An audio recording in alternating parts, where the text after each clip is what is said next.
Yun guys, nagluto nga pala ako ng ulam, ginisang pakbet. Sinawagan ko ng 1 kilong baboy. Chicharong baboy. Yan guys, malapit na maluto, pakulo na. Simpleng ulam lang yan guys, pero masustansya. Pesos ko dyan, 100 pesos lang, kasama na lahat. Next naman natin guys, itong prito. Pritong dilis, torta.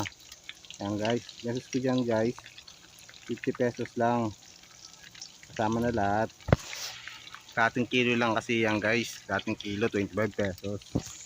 Diba? Simpleng ulam lang pero napakasarap. Tsaka murang mura. Sa halagang 150 guys, makakain ka ng masarap na ulam. Basta madiskarte ka lang.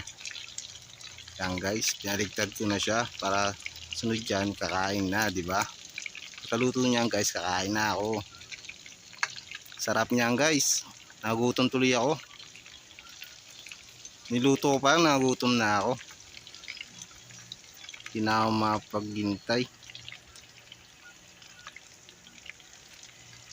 Yan na guys, malapit na siya maluto. At ito na nga siya guys, the long wait is over. Tara, kain na tayo guys.